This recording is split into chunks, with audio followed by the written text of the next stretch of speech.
Friends, good evening, good afternoon, depending on how you see it, maybe even good night or good day, depending on whether or not you're watching this at a delayed basis.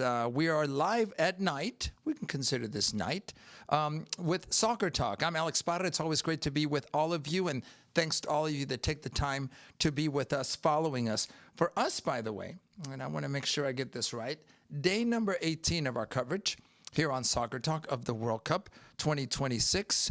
A lot to talk about, even though we're past the group stage. Today, the round of 32 starting with only one match. Of course, we'll talk about that. A lot of things to talk about. But for us, Sunday, June 28th, a little after 8:45 in the evening, at least when we're recording this. So if you're watching this later, obviously it already happened. Either way, we're happy and grateful to all of you that are following us. We are live on Deportes Nation X, Deportes Nation Facebook, and Deportes Nation YouTube. A lot to talk about, including not only me and what I often have a little friend here to my side, but I'll tell you why we're not going to introduce anyone today. But let's cut to the chase. Let's cut to the big boys, if you will. The ones that all of you have come to watch, to listen to, and certainly I want to hear from. Now you see him on screen, and there's been a little movement. We've had some negotiations with the agents, and Victor Araiza's agent was very adamant about, hey, when is it my turn? I'm the youngest, the best looking. I should be in the center. I couldn't disagree with that. We welcome in Victor Araiza. Victor, you're in the center square. How are you today? Yeah, I didn't know I had such a persistent agent, but she's all over me. She's all over me, Victor. It's amazing. Yeah, there you go. She's earned her money, by the way. But how are you today, sir? Are you tired yet? 18 days into this coverage. Yeah, not so much. I think I'm more getting a little bummed out because we only got one game today, right? But tomorrow I think it revs up a little bit. We got 3 of them, and obviously one here in Houston, Texas. So this is going to get much more exciting. And then we got Mexico, the U.S. It's all going to come down to a decisive, hopefully, bigger run here that'll let us talk more about certainly some of these co-host nations, and obviously one of them is already through. Is already through. Victor, it's always great to see you. I know you've been all over the state of Texas, continuing with your coverage. And, of course, tomorrow you'll be at Houston Stadium covering the round of 32 match. We now have to bring him in. And, by the way, Enrique, your agent, not doing a good job this week, obviously. You're way over there. We welcome in the one and only Enrique Vasquez. Enrique, good evening. How are you? And thanks for joining us. No, thank you. And Alex, Victor, I saw a video on social media. I think it was a fan from South Korea talking about, hey, Mexican fans, we've enjoyed our time here, but you guys party every night. And not only do you party every night, but you make us party every night. And that's what it's coming to feel like, right? At some point at my age, Alex, but I can't party every night like we've had to. But it's been a lot of fun, staying up late last night to watch a couple of the matches that were down to the wire, watching Argentina, walk through their match to close it out with no Messi, but then he comes in and he does Messi things. Amazing. Some terrible goalkeeping, but he scores. And now with 7 World Cup matches in a row with a goal, I mean, I could understand him doing it against our team, Alex Parra, but Victor, goodness gracious. In a World Cup, 7 matches in a row with a goal. That's incredible, no matter who you are, no matter what age. And then the match of the day yesterday with Portugal, I was talking to Alex earlier. Victor, have you ever seen another superstar get treated like, oh, my God, I can't believe this guy's on our roster again? They never passed him the ball. It was like he's on the pitch, but he's not welcome there. It's like, I don't know. It just seemed like his teammates never find him with a pass to put him in a position to score. It's like they don't look for him. And the contrast is Argentina. They play for Messi when he's on the pitch, but Cristiano, he either has to create on his own, or nobody's going to find him, or he doesn't make runs, or they just reluctant to passing the ball. It was just, I don't know. To me, it was evident that it was just 2 different styles of 2 different superstars that are treated completely different on their respective squads. Victor, I know. It is a bit of a disconnect. Yeah, it sounds like Enrique Vasquez here on our team. We kind of need him, but not really. No, it's not. It's not like that. It is weird because it's, like Enrique said, it does seem like they play for Messi, but then Messi's also a little. Well, I mean, this is what we think, right? Unselfish, in that he essentially took a bit of the night off. Well, at least it came out to the press that he's the one that asked to kind of get set to give some playing time, where it seems like Cristiano's always on the field, and even here in the game against Uzbekistan, when ideally you would want to bring him off, he's trying to get the hat trick. But we'll see, because it's two of the greats. They're both chasing the trophy.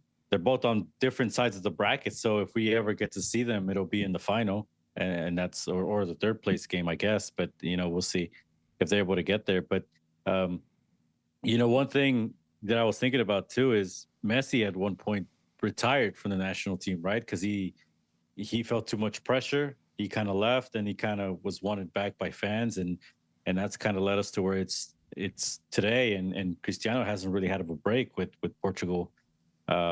He's always been the star, and now even in his later years, I don't know if I mean, the way he's motivated, he may make it to the next one.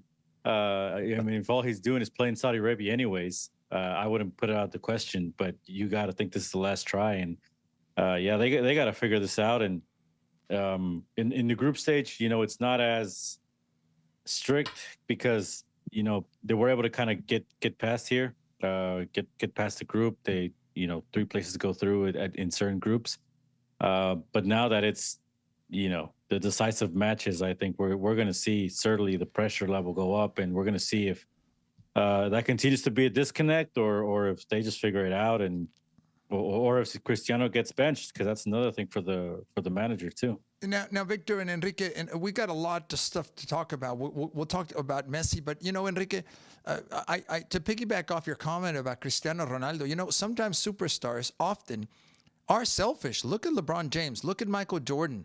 Look at Brady. They have to live they live in their own planet, their own world, their own bubble of me. It's almost like a necessary part of having longevity. You talk about the special meals they eat, the special training. They're not just one of the guys. So it sounds like it would be impossible to think about him playing in 4 years. But like Victor just mentioned, Enrique, if he continues taking care of himself first, second, and third, it's not impossible.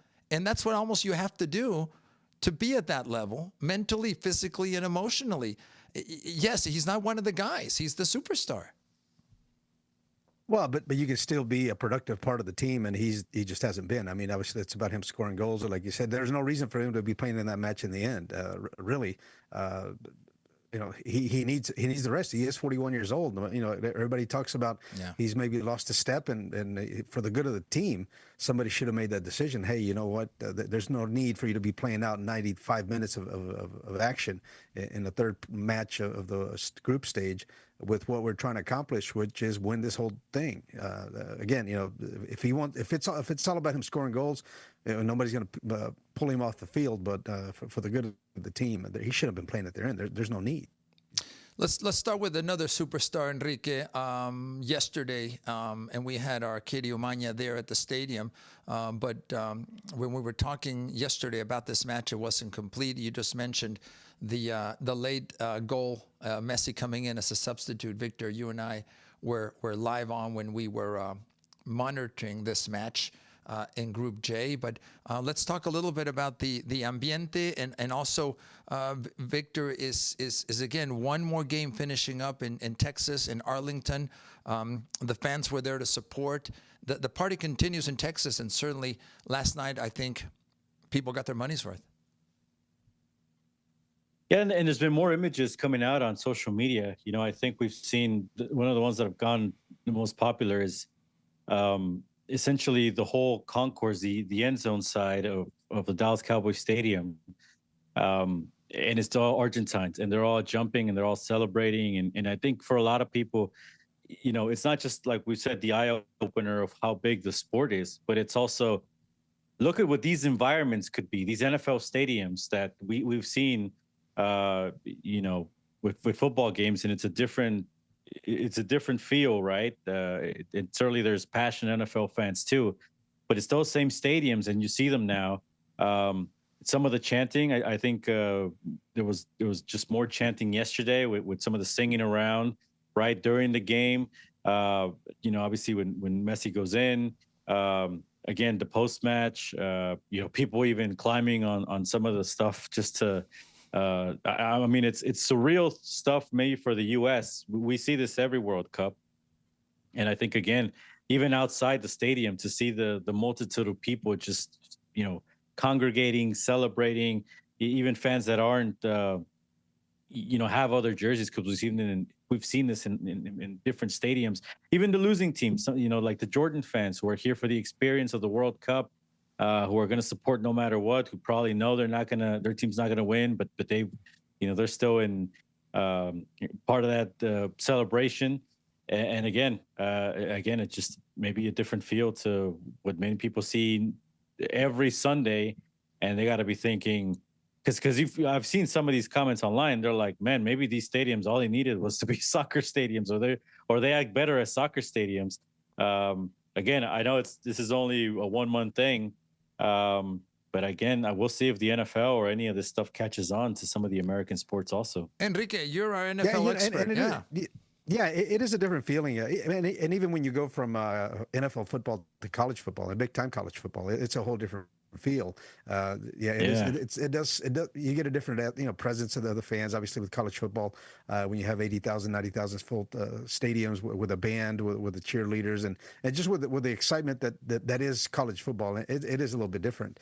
To me, that's almost what I enjoy more: the atmosphere, the game atmosphere, in Alabama, Tennessee, where we've had a chance to go. I'm excited to go up to Michigan here this September with the Sooners. We have a trip scheduled up there early. But yeah, it certainly is a different vibe. So I could see the lack of enthusiasm that's not generated by a video on the screen at an NFL game. Yeah, if somehow they could find some of those pieces and find a way to incorporate them into an NFL game, I think it would do a lot for the environment and the energy that you have. But yeah, as it is now, yeah, you can definitely tell the difference, and there is now a built-in difference with big time college sports and or college football anyway, and NFL football. But obviously the stadiums, it's not about the facilities, not lacking anything to have available for the fans to take advantage of it. It's now just on NFL teams. Do we want to duplicate this somehow or incorporate those experiences for the fan? I'm sure they're going to be trying out some new things. Trying out new things, Enrique, but there's nothing like passion and emotion and kind of a built-in history and culture. But Victor, you and I have talked about this leading up to the World Cup. In many countries, this is not a family event. This is not a tailgating and having a really nice rated G time. In many countries, it's just the opposite. It's men only, often drunk men, and often violent drunk men. You wouldn't take your children. I wouldn't take my children to an environment like that. That's not what we have here. That's not what we've had here in the United States. In some way, maybe because of the lack of accessibility, meaning the pricing. But it's really it's like all come together. It isn't a $20 ticket and let's go drink 18 beers before we go to the stadium kind of feel. The Scots drank a lot of beers, but maybe they had to. It's like being drunk, but the first 3 hours that are fun, not the last 3 hours. I don't drink, so maybe that's a bad analogy. Victor?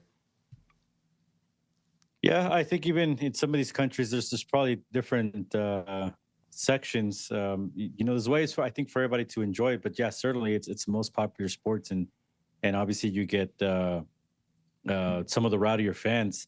I kind of go back to Liga MX in Mexico and how some of these stadiums have become unsafe for families to go to. At times, right? Not every weekend, but there's been some incidents where it's just, it makes you think twice. And it's been the complete opposite here in the World Cup. You sort of see the country united. And obviously, there's different aspects to a World Cup. There's patriotism, nationalism. It's also every 4 years. Even the casual fans who don't watch soccer year round, this is the time that they're glued to the TV. But yeah, I mean, I think it's on display. This is what the best of the sport can bring. And again, the biggest surprise maybe to me is some of the pricing for these tickets. I mean, again, if we want to compare it to the NFL a little bit, maybe even more expensive than some of these NFL games. Yeah, And again, you don't lose the atmosphere. You don't, again, it's unique because it's every 4 years. But yeah, this is a lot of it is just people how they're brought up in the sport. And the natural expense of the ticket. I mean, obviously, maybe the crowd tends to understand that, hey, I spent all this money, I'm going to enjoy it. I don't want to get thrown out of this thing. So maybe that's helped bring a different type of crowd to these matches. But it's been a lot of fun. Now, obviously, I've seen a couple of videos. You know, things maybe getting a little bit out of hand, some shoving and some punches thrown in a game here too. That's bound to happen when you get 60,000 people, and some of them, you know, with an extra beer or two in them. But for the most part, it's been really good. So it's been really good. So now it's about watching more soccer, and hopefully we don't get situations here in these knockout games like we did yesterday in the Portugal Colombia match where you have somebody's toe disallowing a goal. Alex, I don't know if you had this on the rundown for us to talk about. I mean, my goodness, I think now that we have VAR, we have to consider some kind of change to what actually should be an offside. What really puts an attacker in an advantage for a position for a play? Because there's no way that you can continue to, now with the use of VAR, to have somebody's toe disallow a goal like it did last night. It was third match at group stages. But if this is going to knock somebody out of a World Cup, I mean and you can't blame the officials because that was the right call. I mean, as the rule is written, we can't say, okay, well, it's up to the referee to see and understand and discern if his position has him in an advantage on a call. We can't have that. The rule has to be clear. And to me, moving forward, if they do change this rule, it has to be, to me, a full body in front of the defender, in front. And now we have a clear advantage, or we have an advantage, and that's what the rules are going to have to say. But we can't leave it up to the referee to say, well, it's up to you to make a judgment call if he's in a position to take advantage of wherever he is. But it can't be a toe, it can't be a foot, it can't be an elbow, it can't be any. If we're going to go by VAR, and the crazy thing about that call yesterday is that the linesman raised his flag immediately when the ball was played on that play. There's no way that he saw a foot offside. So so what are we doing? If we've seen so many calls wait until the play is almost finished for the linesman to raise his flag to call the offside. Here he immediately called it, and you can't tell me that he saw that his foot was offside and that's why he raised the flag. But to me, the rule has to be adjusted if we're going to have VAR intervene or be used to make decisions like this. Enrique, well, you bring up something that wasn't on the rundown, but I think is hugely important to this conversation. I see all this as evolving, right? As an older man, I'm figuring out none of this is perfect.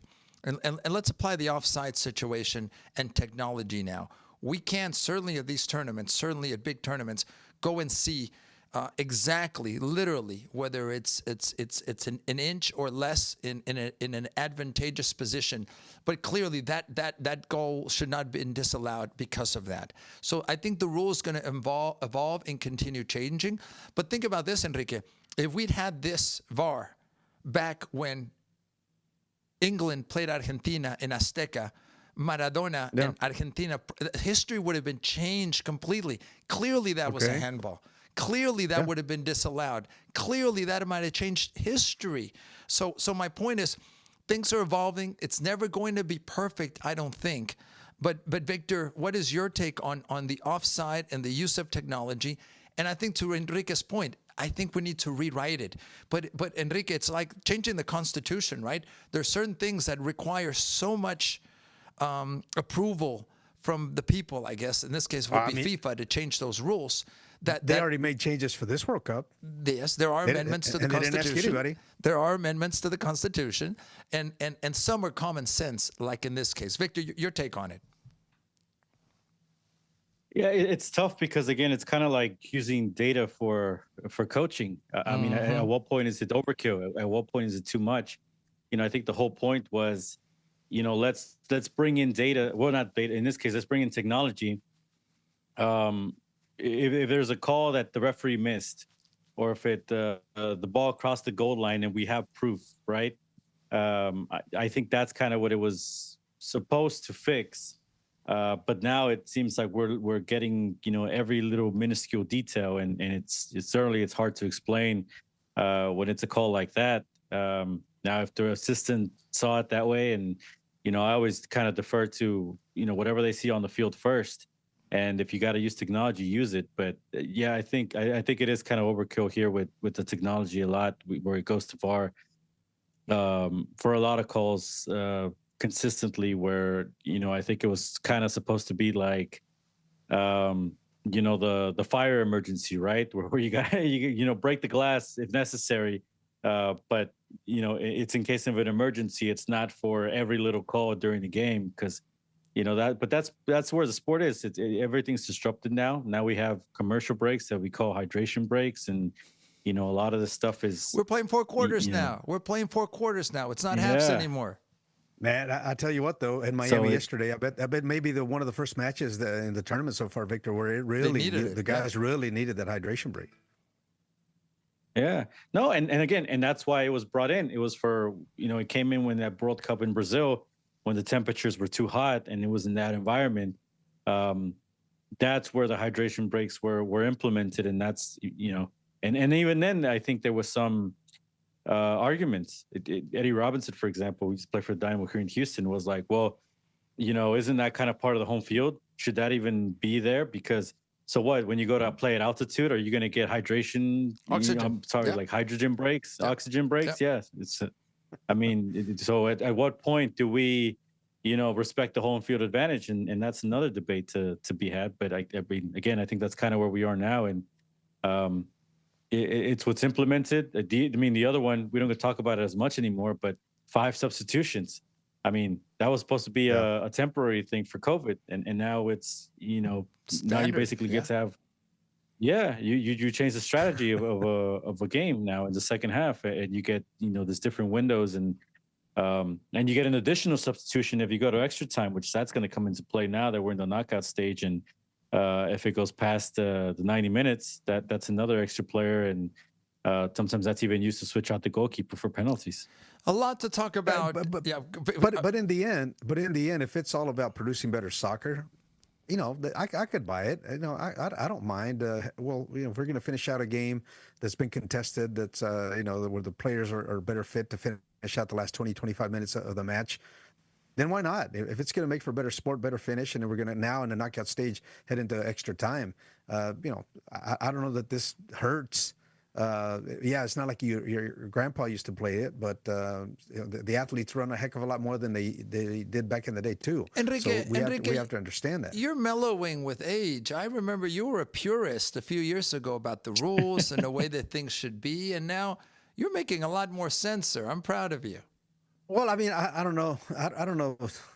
I guess I've just been flexible and just seeing how the NFL has implemented so much technology and rules changes to help move the game forward, right? To help move the game forward. And if soccer can do that, and I don't know that it's hurt anything. If the coaches now have 3 minutes to be able to talk to their players and make whatever modifications for whatever half they're in, and then they get a little bit of water, then that's fine. They're going to make up that time anyway playing. And now I'd like to see the math now, Victor, of how much more actual ball in action, ball in play we have now as opposed to before, with all these rule changes with the throw-ins and with the speed up and play. Okay, you're going to go to the ground. Now people know they're going to have to sit out for a minute. So now we're not rolling on the ground, and they're not having the medics come on and supply, give them an IV or whatever they got to do, and now miraculously they're back in the match. So Magic again, spray. that makes for better action on the field, and if somehow we have to twist the ears of these players to not manipulate, a match to play it out, to stall out, to make time, to waste time, then I'm all for that. And it seems like it's had, the intentions were, let's make a better product. And I think it's been evident. The action has been nonstop, and that makes for a better game. There you hear it from Enrique Vasquez earlier, by the way. So I'm going to segue now to something else. Victor was mentioning that the World Cup gives us patriotism. It gives us nationalism, but it also gives us, friends, commercialism. I wanted to bring this up because I think this is important, by the way. This is the official, I don't know what this little bottle is, but the logo, the look is from a local artist. Her name is Stephanie Leal. This is the official FIFA World Cup 26 Houston City poster and or look. My question's going to be to you and Victor and Enrique Vasquez. Obviously, I have my little drink thermos or whatever this is called, and it talks about the World Cup and the dates. But it's not the only product that's out there, Victor and Enrique Vasquez and friends. It's also on puzzles. It's also on all kinds of other items. Victor, Enrique, I guess the question to you guys is, are we commercializing this enough? Are we not commercializing it enough? Is all this part of the show, right? The patriotism, the nationalism, and the commercialism. And we can talk here about the coverage on Fox. You made a great point about now the hydration breaks being additional spots that can be sold. Do you see it going more in that direction? And here's a great comparison. You both gentlemen, I think, made my point. Victor, it used to be that football, soccer, had its own rules and its marathon and the strong men survive. But I think it's moving closer to the NFL, which is let's take some timeouts, let's create some drama. By the way, we'll be right back, and you're off to commercials.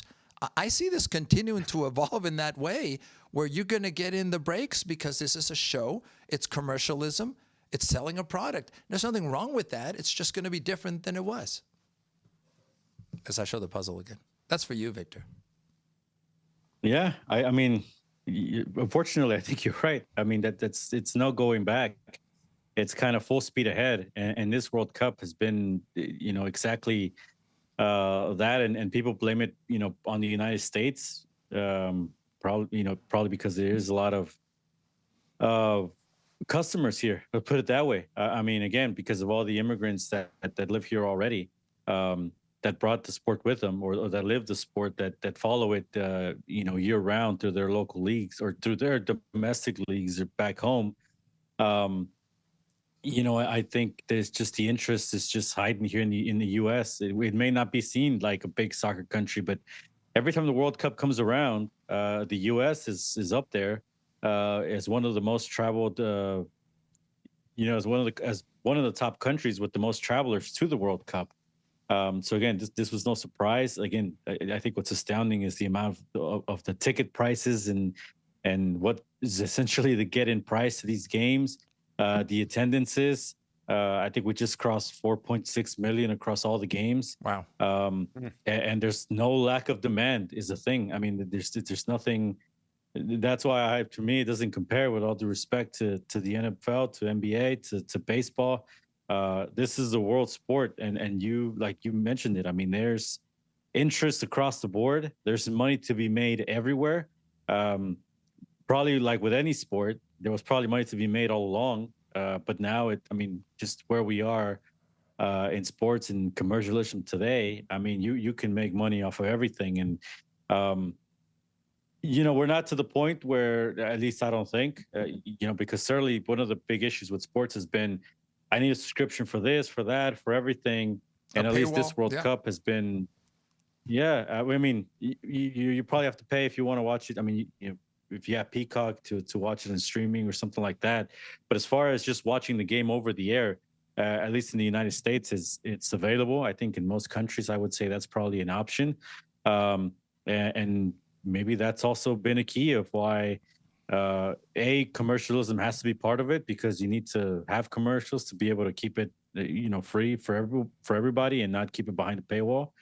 But at what point is it going to be too much? At what point are we going to put sponsorship on national TV? Yeah, obviously the rights fees have to dictate this, right? And I have no problem with the broadcasters having to make their money back, and they're not going to make their money back. I mean, that's just a given. Even with the NFL, they earn over $10 billion a year in rights fees.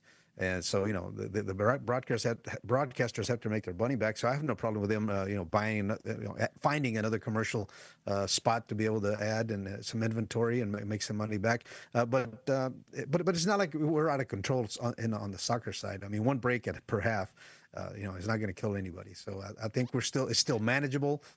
Money is there to be made. Enrique, one leads to again, another, is, and then another, and then you're going to have more signage on the field, and and then you got another Well, drone. hey, we already have that. We already have that. You're right. I mean, now look at NFL. NFL, I mean, they're finally putting logos on their uniforms. That's a first.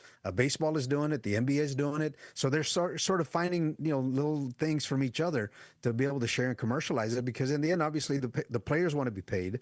The rights have to be paid for these broadcasts. And like you said, Victor, I mean, if we want free broadcast over the air, this is just what has to happen. I don't find any problem with that. Now I have a chance to go to the bathroom or go give me a drink in the middle of the half. What's wrong with that? And not miss any kind of action. So I think it's a win-win for everybody.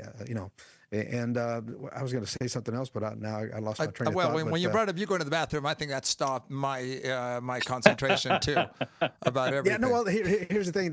What you mentioned, obviously, stadiums are sold out, but I mean that's the case here in the U.S. for football. Every weekend, how many outside of NFL, how many college stadiums are north of 90,000 that are sold out every weekend? So obviously this is big. This is the World Cup. Everybody loves it, but football is right there. Football right there. And certainly the NFL has 16 games every weekend. They're pretty much close to 100% sold out anyway, as well. So it's right there. And the way that the NFL commercializes, I think some other entities and sports properties are learning from what they do and how they are able to monetize that. And in the end, I mean, players win. They want more money, and we as fans want to watch and have good coverage. So I think we're getting a little bit of both. Let's get into the latest of the World Cup, by the way. Excellent segments, and these two gentlemen are amazing friends. Thanks to all you that are following us. Let's talk a little bit first about, Enrique, the African success. Victor and I compiled this yesterday. It was limited 8 teams. Now, because of Algeria going through, we have 9 teams, Enrique Vasquez. I'll start with you. From Africa, that are gone on to the round of 32, more than CONCACAF, more than CONMEBOL. Is this Africa's year, Enrique Vasquez? And this is building. Victor talked about Morocco and being 4th place last World Cup. Is this just a wave? And obviously, some teams like Congo, like Cote d'Ivoire, Cabo Verde, surprises. They shouldn't be there, but they are. Now, what can they do with this opportunity? And maybe they've been underappreciated because of their local leagues not getting the coverage, and nobody sits up to watch whatever league out of Senegal or Ghana or whatever. But the talent has certainly been there, and a lot of countries have gone to these nations and said, "Hey, by the way, isn't your grandfather or great grandfather from France? Does he want to come play over here instead?" And the talent has been mined, if you would say, if we could call it that.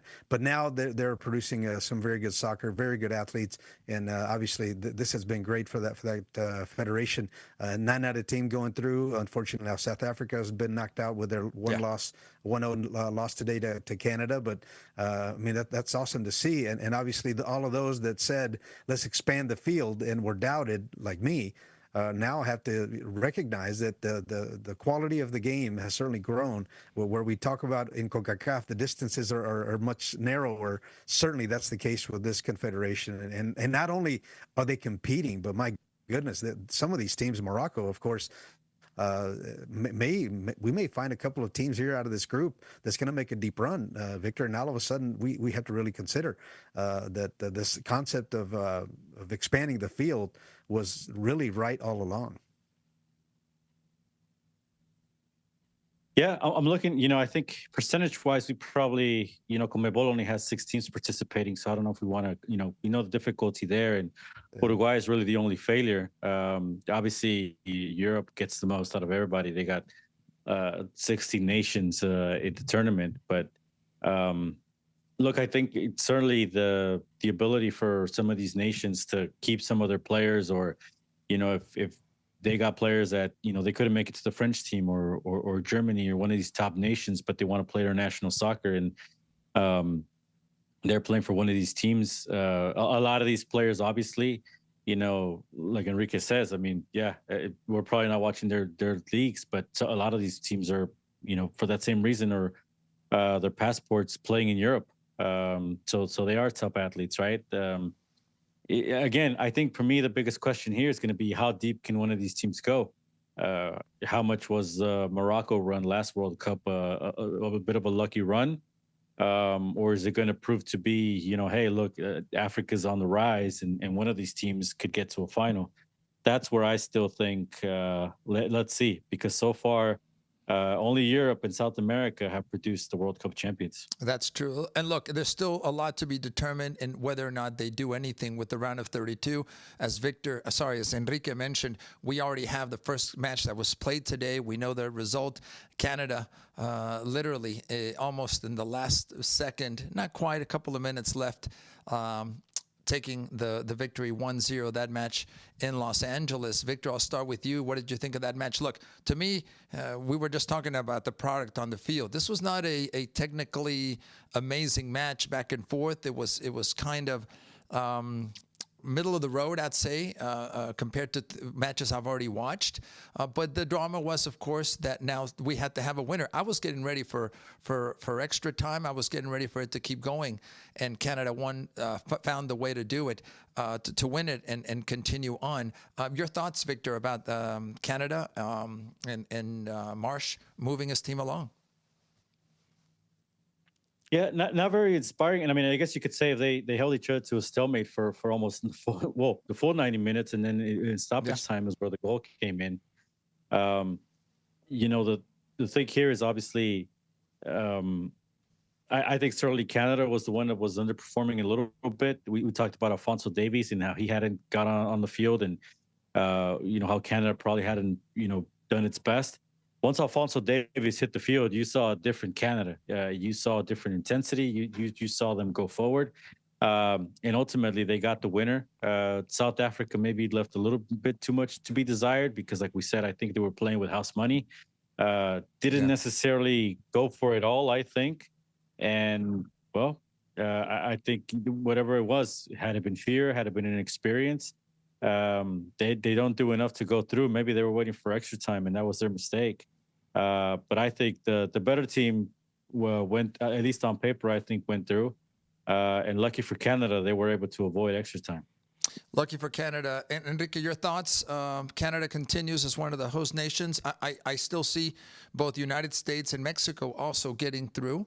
And while you talk about Canada, Enrique, let's talk a little bit about the World Cup bracket.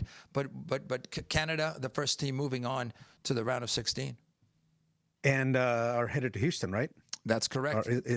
Canada's going to host, or Houston's going to host Canada, and then the winner of Holland and Morocco. So yeah, and you can see that style that Victor talked about with South Africa. Sitting back, maybe hoping for a lucky moment for them to be able to pick up a goal and pick up a win.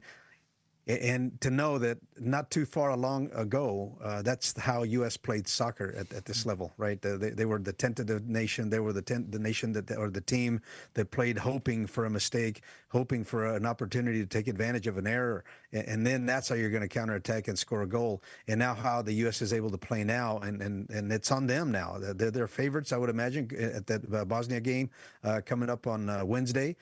So now let's see how they are playing the role of the hunter as opposed to as the hunted. That's going to be a new experience for the U.S. team. But how Canada was able to get this result, good for them and good for CONCACAF that has now one of the host nations. Because I think they may have had the easier path of all the three of the host nations to get out of this round of 32. They came through, they got it done. Now let's see if Mexico and the U.S. can respond in their first matches this week. A few minutes ago, we showed video of Brazil training here in Houston, or we talked about that. Let me move through the logic here. These are the matches that have taken place already in Houston, and we'll look into what's coming up next. The scoring was there until Cabo Verde and Saudi Arabia, and now we'll have round of 16 Brazil versus Japan. That's not the Japanese flag, by the way, so we'll have to excuse the Japanese. Yeah. They're going to yell at us.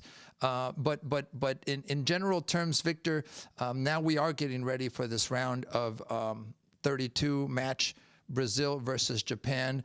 Today, we saw the training at Shell Energy Stadium, which, by the way, is also the home for some watch parties. But you were there at training for Brazil to talk to us through this. Was the team looking good in front of the hundreds of media that were present today at Shell? Yeah, well, with context, obviously, we only got to see the first 15 minutes. But, I mean, you could see there some of the camaraderie of the Brazilian players. You see them, vibrant, happy, kind of what Brazil is usually known for. You know, I was looking at some of the images of the arrival of Brazil.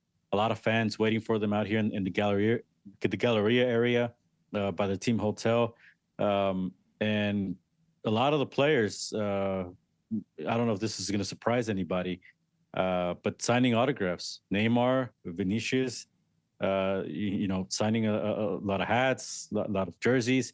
You know, you could see that connection with the fans here in Houston. And obviously, you know, again, we have a great mix here of different cultures. Obviously, we have also a big Brazilian population. I'm sure a lot of them made the trip from either neighboring cities or following this team. So, and it'll be interesting because Japan also has a good population here in Houston. We've seen their fans also come out in force. They obviously just had a couple games in Dallas. So they're being followed here in the Lone Star State. And I think this is going to be, now that we have it confirmed as this matchup, and no disrespect to Netherlands, Sweden, I think this is going to be the best game out of the ones we've had in Houston. So it'll be exciting to see. We're going to see if this Brazil is indeed, you know, the real deal. Because maybe, you know, Japan could easily pull the upset tomorrow. This isn't necessarily looking like the strongest Brazil, but we also know that jersey means a lot, especially at the World Cup, five championships. And once the knockout stage gets rolling, I mean, certainly this is one of the heavyweights, and just media alone. These aren't fans. This is media. This is international media mostly.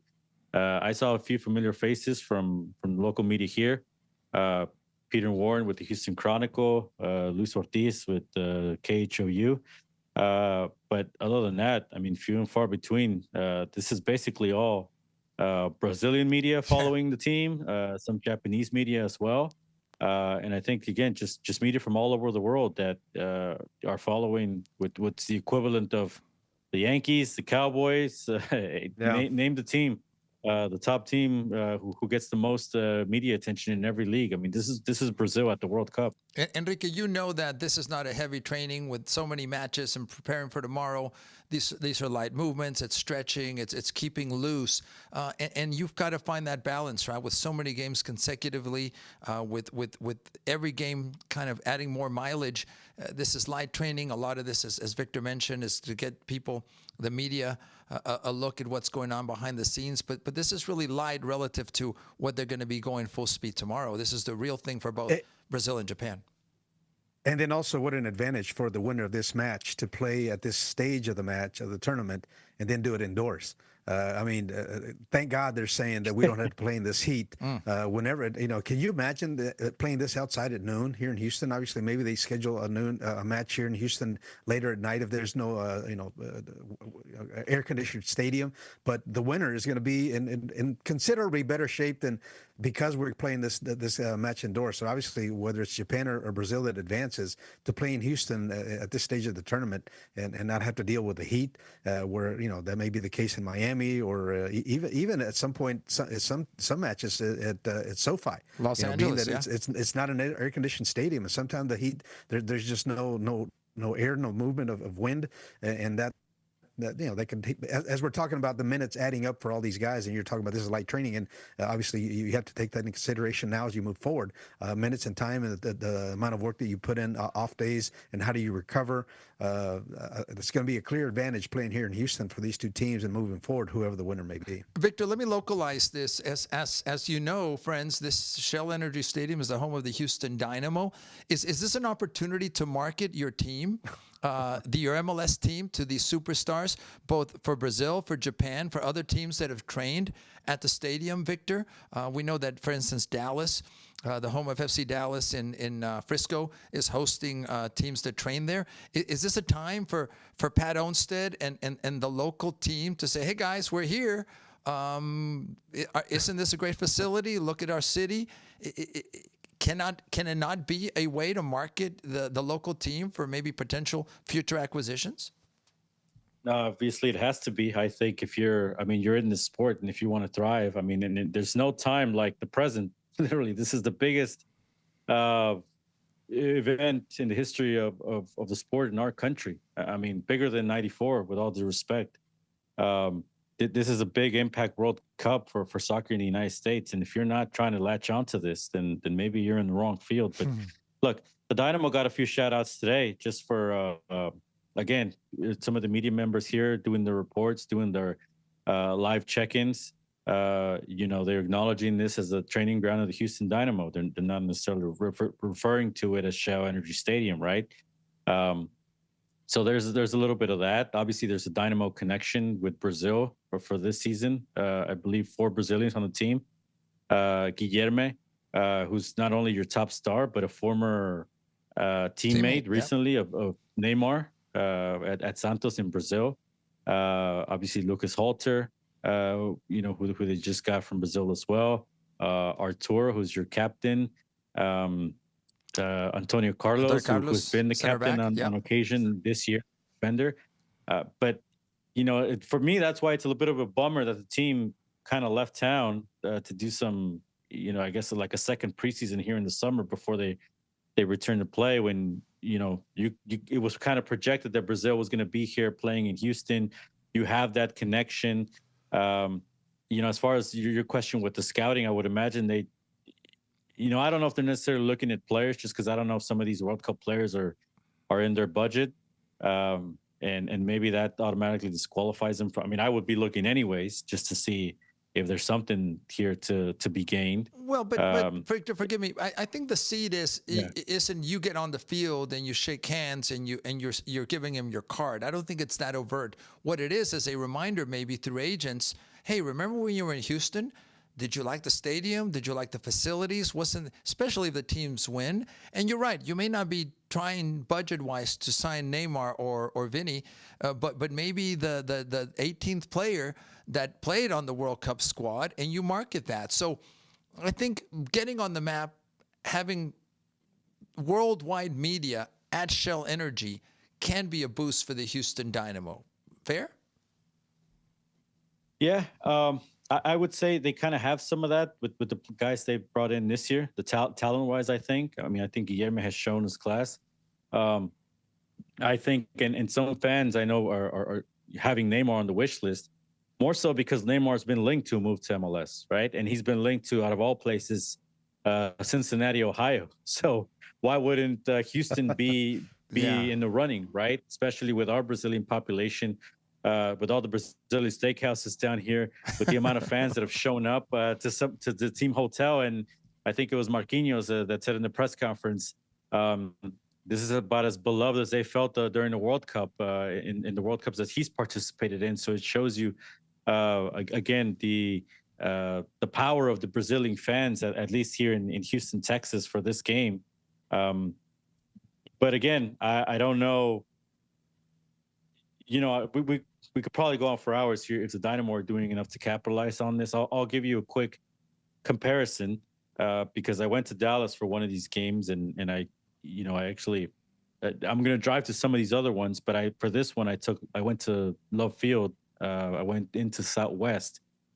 When you come out of Love Field through the parking lot, because I got a cab, the parking lot is painted as you're going out. It's all FC Dallas advertising. It's incredible. Because I didn't expect this. Basically, to not like graffiti, but it's just the sides of the concrete are painted. Dallas till I die, or someone's FC Dallas or whatever. And as you're getting out of there, and maybe I'm just not arriving at the Bush the same way or Hobby, to where maybe I've missed, as a Dynamo, I've done some of that type of marketing. So I think, FC Dallas has certainly tried to put their imprint to just give it a direct Texas comparison. They got not one, but 2 teams, or they were, Czechia, who's now been eliminated, but they were training in that new stadium that they just built for MLS Next Pro down in Mansfield, kind of their southeast Dallas, I guess, if I'm right. And then obviously Frisco, which is their normal stadium for the first team. Which is obviously getting some rebuilding, and they're going to bring it up to speed with some of these other stadiums in the league. But and FC Dallas went out, and I think looking ahead to the World Cup, Peter Musa who's one of the top scorers in MLS. He's on the Croatian national team, so that was kind of looking forward. They got a few other guys that are in the World Cup. I think they were trying to look at someone in a World Cup team to sort of bring in. And yeah, I mean, let's see if Houston kind of follows up on that and brings somebody in. Certainly fans, to kind of cut this down, want to see Neymar in Houston, because again, if it's one of these things where, hey, if he's interested in MLS, and if Cincinnati's kind of the leading runner, then why can't Houston make a run at him? And let's was Alex real quick, was Carrasquilla the only former Dynamo in the World Cup at this point? with Panama, he didn't play, Yeah. but I believe so. No, Right? he Enrique? we've had No, in this World Cup. there's a few that have gone For on after the Dynamo World and made it to World Cups. This World Cup, you mean like a Yeah, for like this- a former yeah. link? For the like current rosters that were here, of the 48 teams, former Yeah. Dynamo players that are. Yeah, I believe Carrasquilla to me is the only one that jumps to Yeah, my that's the only one I mind. could think of. Because McGlynn would have been one, but Jack, he yeah. didn't make the U.S. Yeah. team. Yeah. Herrera obviously, faded out of the Mexican national team. Yeah, yeah. And as I'm trying to kind of think around, So I mean, can't. that in itself gives you a good glimpse, no, at where the roster has been here the last 4 or 5 years, and the quality of the team in the last 4 or 5 years. That if you didn't have that type of talent here, obviously the results show. So it goes back to taking advantage of the opportunity or the situation, or building a team that's going to compete with that kind of talent, and that's why maybe the fans don't turn out. Yeah, and we've talked about this certainly with Alex, and I'm sure, and some fans have disagreed with my take on this, but that's why I would have liked them to make a run at James Rodriguez, bring him into the Dynamo. Right now, he's on Colombia representing Minnesota United, even though his contract's about to expire, and nobody really knows what's going to happen after the World Cup, if he's coming back to MLS, if he's going to a different team.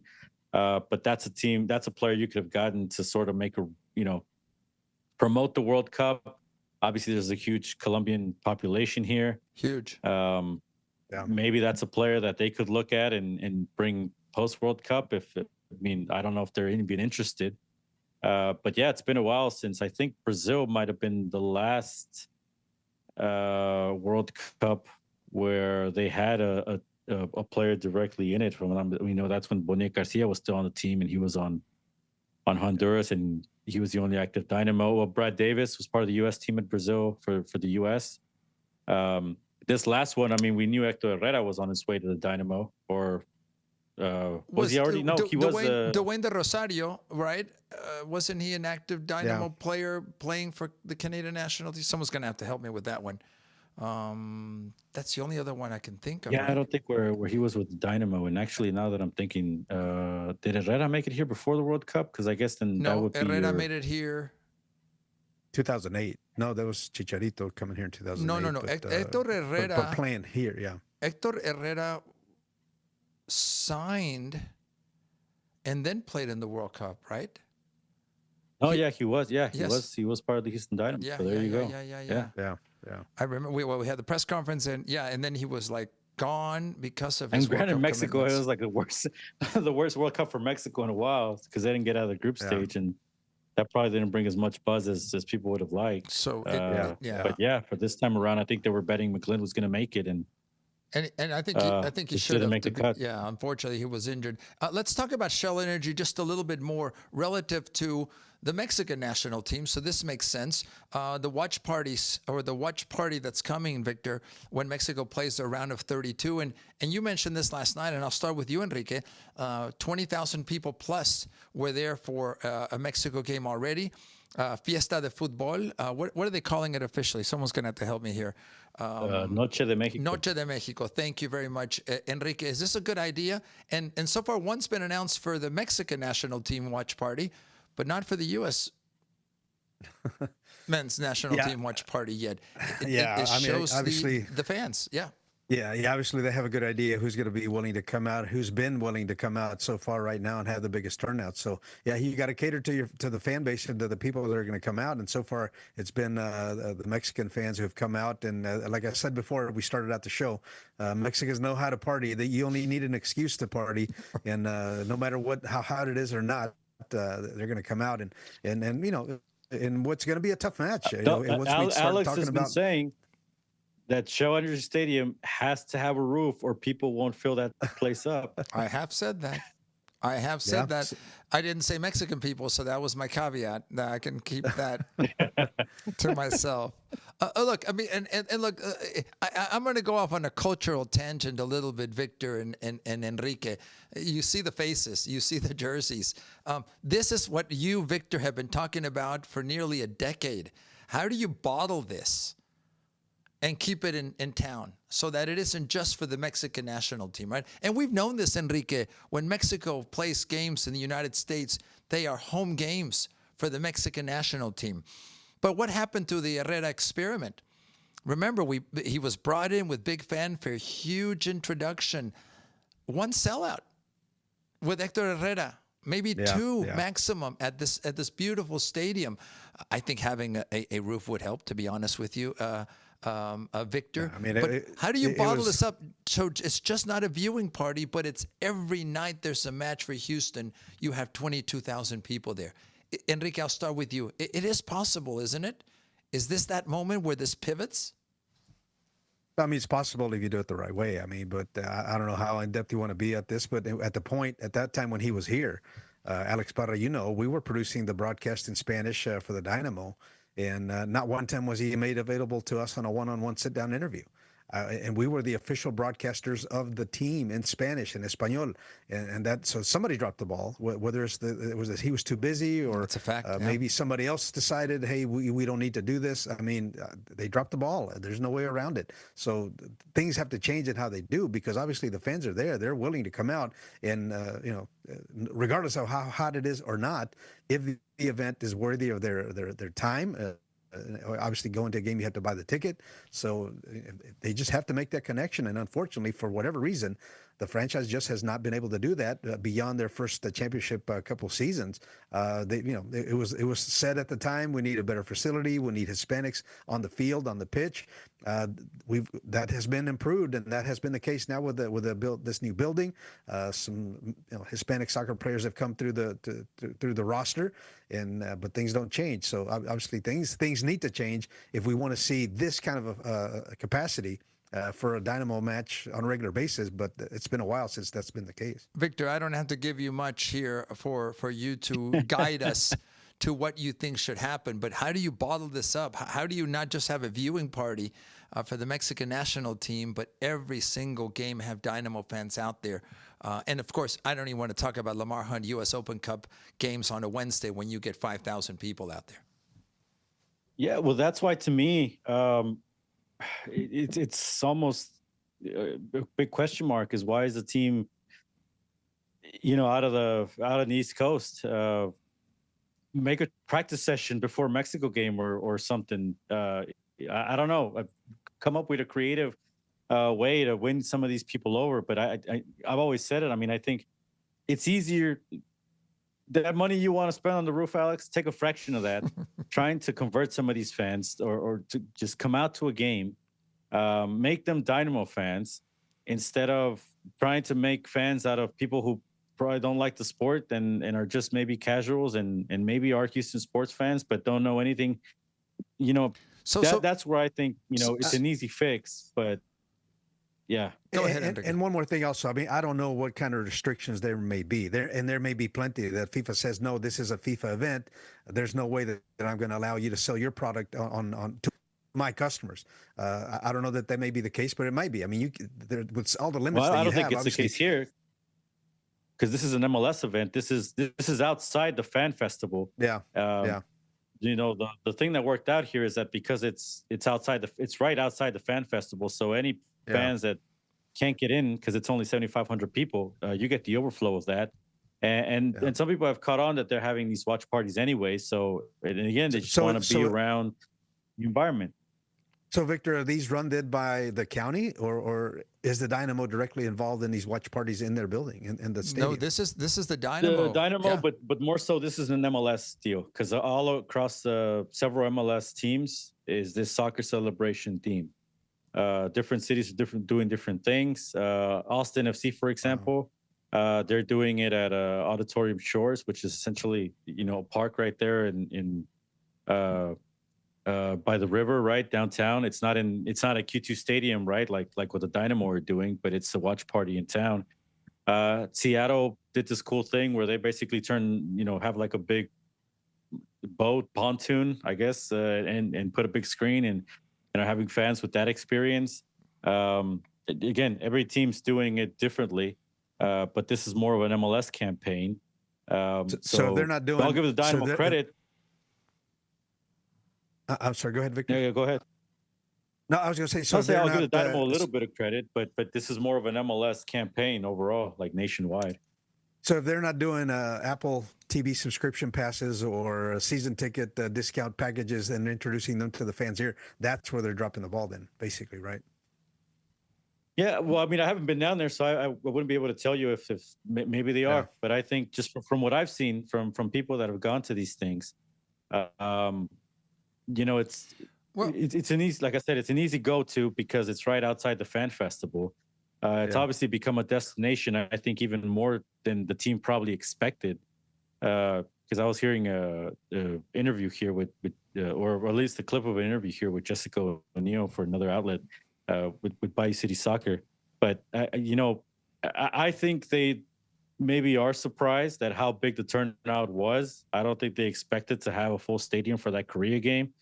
The attendance went down for that last game, but I think that had to do more with the implications. I think this quarterfinal game, they'll probably have a packed house again because it's a meaningful game for Mexico. People want to be in this type of environment. They want to cheer.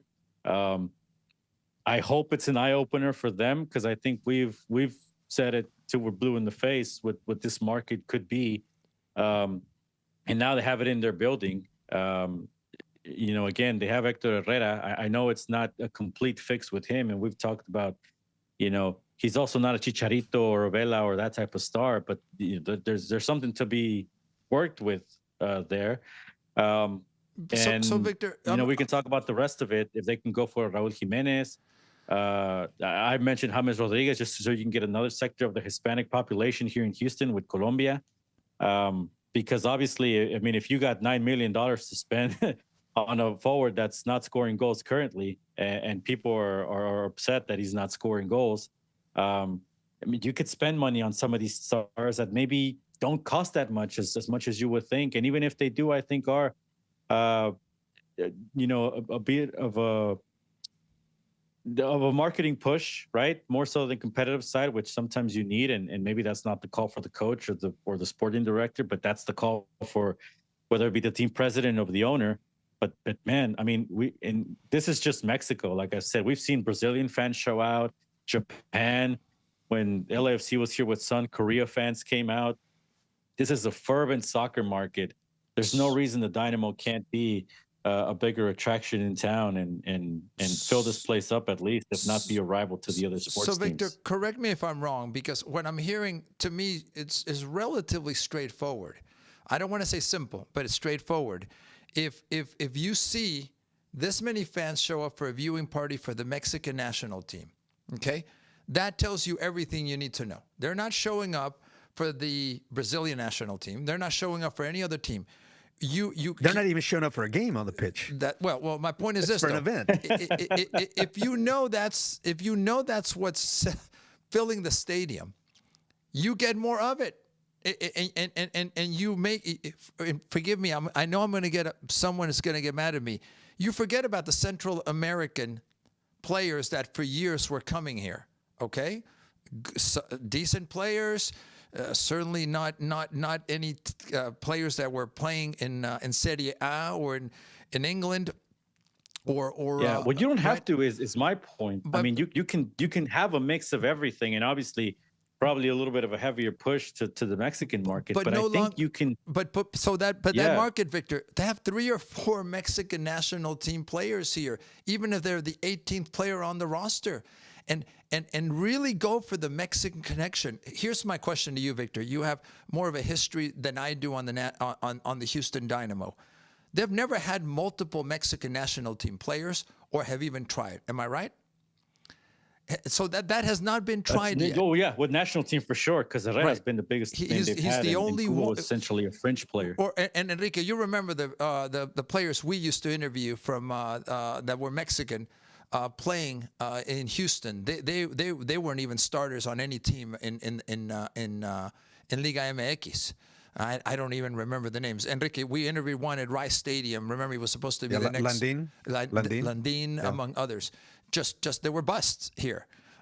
So is it that straightforward, Victor? I'm not saying it's easy. There's budgets, there's other things, there's decisions that have to be made. But do we turn Houston into a Mexican-centric team to fill up the stadium? Is it just that straightforward? I think that could be an option if you want to head that way. I don't think that would be, for people saying, "No, we can't go full on." To me, it's no different than going. Well,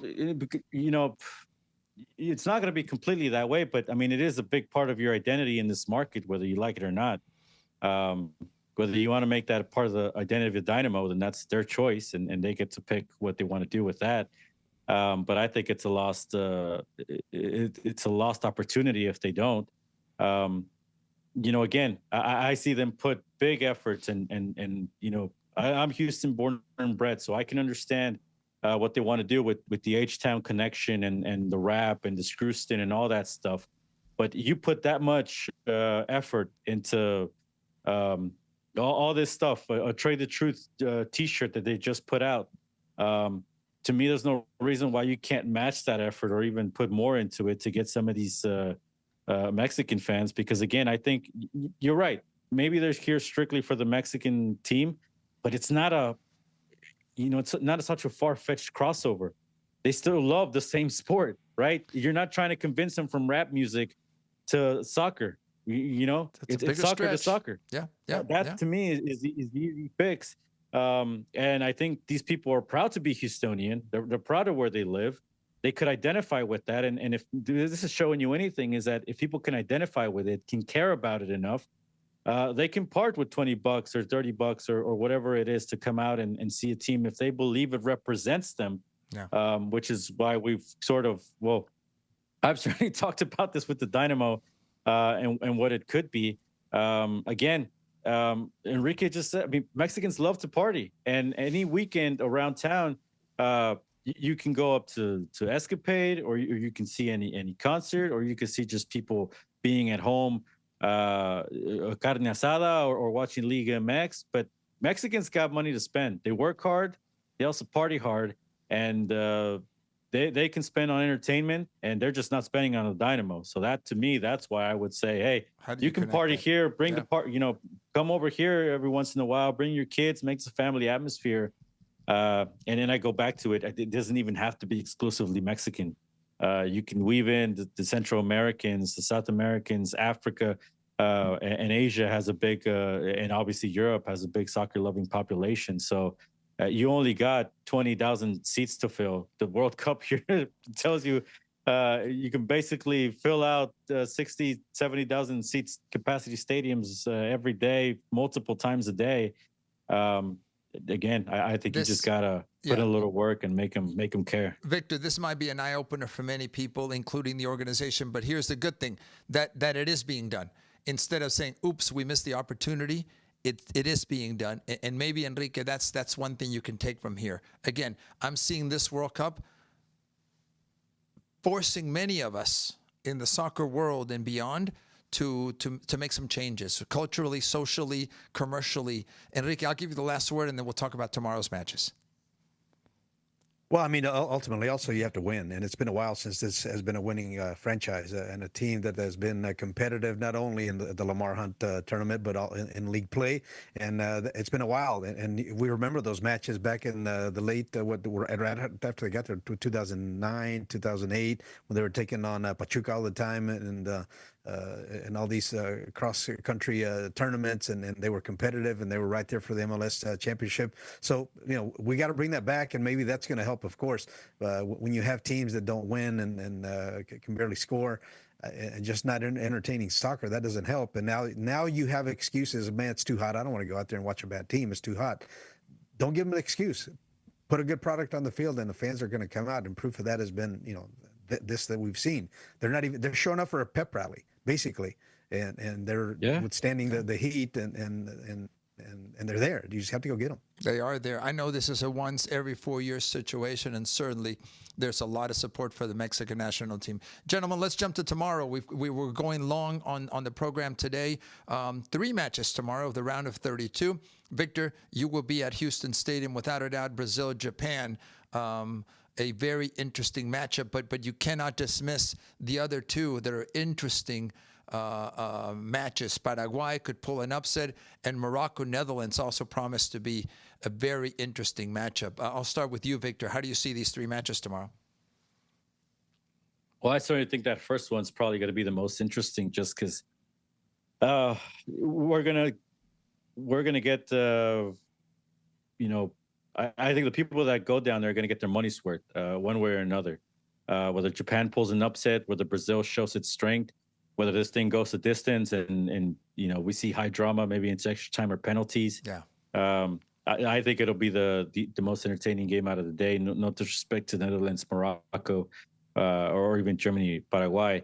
Obviously, the end of the night, it also has Houston implications, because the winner of that Netherlands-Morocco game is going to come here 4th of July and face Canada, who won today. So it'll be a bit of a complete game, or a complete day for Houston. And again, just to see from the morning throughout the day, the people around Houston that are rooting for Brazil, that are rooting for Japan, and everywhere in between. It'll be a big, exciting day, maybe the most exciting day out of the World Cup games here in Houston. Yeah, I don't doubt that. The Brazil-Japan match at noon here in Houston, Germany, Paraguay at 3:30. These are Houston times, by the way, Central times in Boston, and Enrique Vasquez in Monterrey, Netherlands versus Morocco, 8 p.m. start. Enrique, what jumps out at you about tomorrow's matches? Well, I mean, to pull the upset, it would have to be a 1-0 Japan win, right? I think that's the only way that they can come away. I don't know that they can go exchange goals with Brazil and come away with a 3-2 win. So that would have to be the way that Japan holds on at the very end. Brazil, I could see them, maybe trying to lull Japan to sleep early, but maybe pulling away late with a 3-1 type of win. And then the other one, that's the one that it could be a back and forth type of game, right? The Netherlands and Morocco with no, they have Morocco coming off of what they did the last time around. I think they have the confidence that they see a Netherlands team that, it's played well at times, but that one right there could be a shootout. I could see a nice 3-3 game and maybe some extra time going on, and entertaining soccer for sure. Paraguay, do they have enough to pull out the win against Germany? That's the one that I would see the more lopsided, where Germany is just going to dictate the pace of that game early and put away Paraguay in the second half. But 3 matches that, for separate reasons, I think is going to reveal to us, who the real contenders are in this tournament. Yeah, let's go one more to look at the brackets as we go into a full day of the round of 32. And there you have it. Maybe we'll close with that, Victor. Your thoughts on where things are moving and how things are moving along in this bracket after today's game. Canada's through. We've already talked about how they will be playing in Houston. How else do you see some of this, Victor, now that we have full clarity? Yesterday we didn't have all 32 teams. Well, now we have one less team, South Africa, but we're moving along.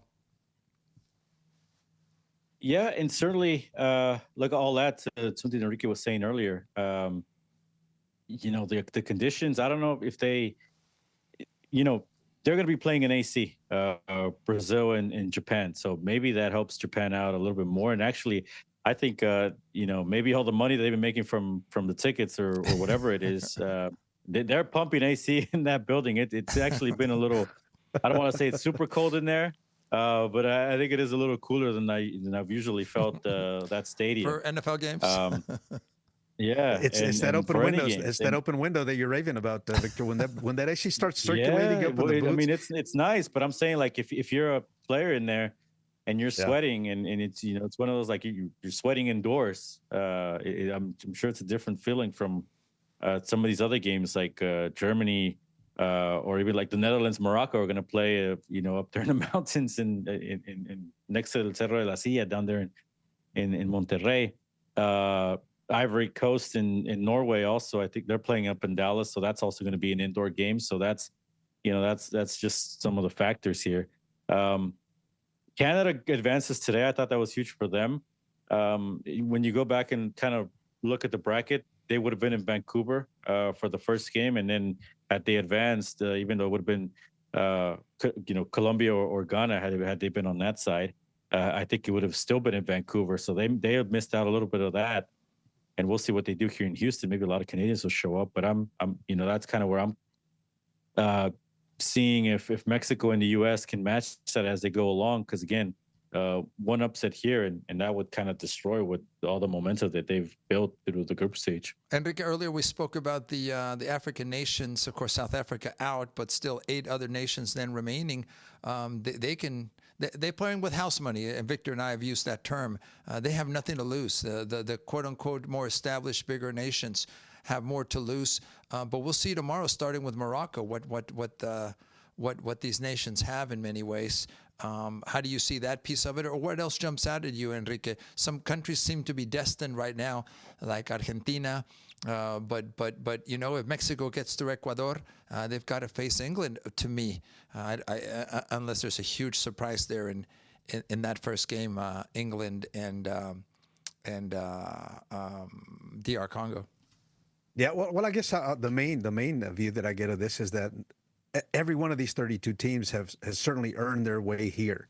It's not like the previous World Cups where we had some teams, they find themselves in the round of 32 who maybe, qualified out of a weaker confederation, and they're here, but they don't belong. But now when you look at this field and the nature of the knockout stage, right? If you can play defense, if you hold a clean match in the back line, and you can able to get a result or force overtime or go to PKs, now you have teams that have earned, they played their well to get to this point. I don't see at this point of this field of 32 where we previously had people in the field of 32 who didn't belong. Now this is going to give us some really fun matches. Now you've had 3 matches to really prepare for your opponent. Tactically, how do we match how we've been playing, and how do we face this and maybe get a result? Now it's just about getting a result in this round of 32. So now maybe we're more wide open for bigger surprises, and that's going to make it even more fun. So now all of a sudden, whoever the wise men were that said let's expand this to 48, I think they've given us now a field of 32 who makes it more open to surprises. And man, who doesn't love surprises in a world stage like this? Yeah, I'll pick your brains, gentlemen, as we close out. Enrique, with you first. Brazil, Japan, who takes that game? Important to us because that's the game that's taking place here in Houston. Who takes that one? I mean, the logic is Brazil, right? The logic is Brazil. There's no 3-1 you were talking? Yeah, I was talking 3-1, but I mean, if there's a surprise, I could see Japan saying, "Hey, let's shut it down in the back and pick our spots and come up with an upset." But I think logic dictates Brazil's going to win. Victor, same question to you: Brazil or Japan? Yeah, I have to lean Brazil because I have to think they got high aspirations, and they can't they can't be messing around here with Japan. And that's no disrespect to Japan, and we'll see if tomorrow they can live up to it. But I have to think Brazil gets out of this one. Yeah, nobody asked me, but I'll ask myself. Alex, what do you think? I do see also Brazil going through. But you know what? I like the technical aspect, Enrique, and this is maybe where I disagree with you a little bit, that Japan brings. And they don't necessarily have to park the bus. I think they can be tactical. They can let Brazil have possession. They can let Brazil lull them into thinking they're in control, and if they can finish their chances, and not only playing counter-attacking soccer, but picking their moments, and they have the discipline, and I think they can, and the technical side. I don't want to say it's a toss-up. I still say Brazil are favorites. But maybe there is a 2-1, Enrique, a 3-2. So maybe more goals than I think you're thinking about might come tomorrow if all things come together. But I do agree with Victor. That will be, in my opinion, the best match so far in Houston. So we have a lot to look forward to. Enrique, last word as we go, as we say buenas noches. Well, no, I mean, good soccer, right? If anybody's been on the fence so far, and I don't know why you would be on the fence at this point, if you've watched any of the games or matches so far, that this isn't entertaining, that this isn't worth your time. In the words of Gladiator, are you not entertained? My goodness, what we're in store here for the next couple of weeks at this, once we get going at the knockout stage, it's going to be next level, and I'm looking forward to it. Absolutely. Victor, we'll give you the last word before we say goodnight. Yeah, certainly has been entertaining, and there's already people pining for that 64 team World Cup or whatever it is they're trying to go for. But let's finish this one up and see how it goes. But yeah, I'm excited to get to some of these other matchups. I think we got the lousy one out of the way, because I don't know if South Africa, Canada necessarily lived up to that elimination. I think they were a little bit more cautious, and we would have liked for teams to be at this stage. But I think tomorrow we get all the big guns, and we get to see some of these nations. And I would even like to see what Paraguay can do. It just kind of throw it all on the line and see if somebody can pull an upset tomorrow. It's getting more exciting, friends, as we get closer to the end, unfortunately. But let's not look at it that way. The glass is still half full versus getting half empty. We've got to go, friends. Thanks to all of you for joining us. Thanks for following us. Find us on social media. Send us your questions, your comments. On behalf of our production staff who do a lot of work, we'll work on those flags, by the way. We have to figure out that Japanese flag. But we appreciate all our production staff. Thanks also to Katie Umanya, who will also be at the stadium yesterday. She was in Arlington, tomorrow, I should say. She was in Arlington yesterday. And so many people that make this, hopefully, a great show and a fun time for all of you. We enjoy it. I know we do. Enrique, you're awesome. Victor, you're okay. The rest of you are amazing. But on behalf of Enrique, of Victor, I'm Alex Parra. Thanks for joining us. We appreciate it. Have a great evening.